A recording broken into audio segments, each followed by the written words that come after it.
জুলাই গণ অভ্যুত্থানের স্বীকৃতি স্বরূপ সরকার জাতীয় ঐক্যমত্য কমিশনের মধ্য দিয়ে যে জুলাই জাতীয় সনদ তৈরি করেছে, আমরা 25টি রাজনৈতিক দল এতে স্বাক্ষর করেছি।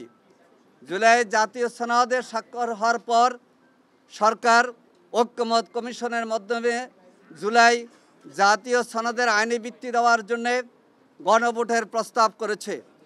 আমরা আজকে 8টি দলের পক্ষ থেকে প্রধান নির্বাচন কমিশনের কাছে দাবি জানিয়েছি, জুলাই জাতীয় সনদের টেকসই আইনি ভিত্তির জন্য নভেম্বর মাসের মধ্যেই গণভোটের আয়োজন করতে হবে।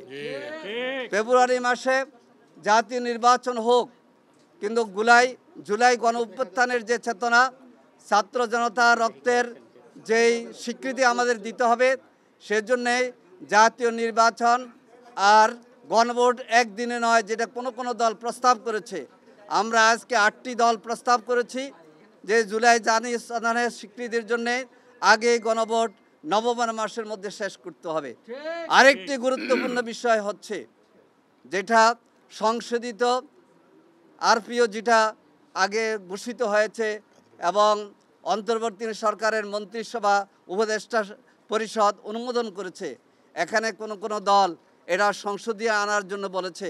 আমরা বলেছি সরকার এবং আমাদের অন্তর্বর্তী সরকারের উপদেষ্টা পরিষদ যে আরপিওর অনুমোদন দিয়েছে, এটাকে হুবহু বহাল রাখতে হবে। শিয়া বাটার ও ভিটামিন ই সমৃদ্ধ লিলি বিউটি সোপ, তারুণ্যময় উজ্জ্বল ত্বকের জন্য। রিমার্ক, এখানে কোনো কাটছাট করা যাবে না, কোনো সংশোধনী নতুন করে আনয়ন যাবে না। সরকার যেটা মন্ত্রিসভা অনুমোদন করেছে সেটাকে কার্যকর করে জাতীয় নির্বাচনের ব্যবস্থা করতে হবে এবং জুলাই জাতীয় সনদের আগে নির্বাচনের জন্য লেভেল প্লেইং ফিল্ড নিশ্চিত করতে হবে। অনেক জায়গায় আমরা দেখি যে নারীদের নির্বাচনের কাজে বাধা দিচ্ছে, নোয়াখালী, নওগাঁ সহ বিভিন্ন জায়গায়। এই জন্য আমরা এখানে 8টি দল সবাই ফেব্রুয়ারি মাসে জাতীয় নির্বাচনে উৎসবমুখর পরিবেশ করার জন্যে যে দাবিগুলো আজকে জানিয়ে এসেছি, এই দাবিগুলোর আলোকে নির্বাচন কমিশন পদক্ষেপ গ্রহণ করবে। এই ক্ষেত্রে যদি ভিন্নতা হয়, এই জাতীয় নেতৃবৃন্দ আগামী 3 তারিখ বসে আবার এই ক্ষেত্রে কার্যকর এবং সময়োযোগী কর্মসূচি প্রদান করবে ইনশাআল্লাহ। আপনাদের সকলকে ধন্যবাদ।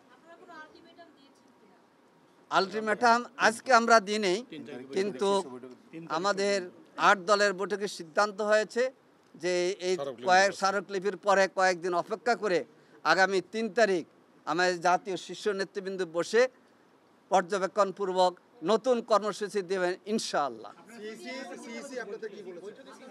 সিইসি আমাদের কথাগুলি শুনেছেন এবং জাতীয় নির্বাচন গণভোটের বিষয়টা আমরা ওনার কাছে তুলে ধরেছি।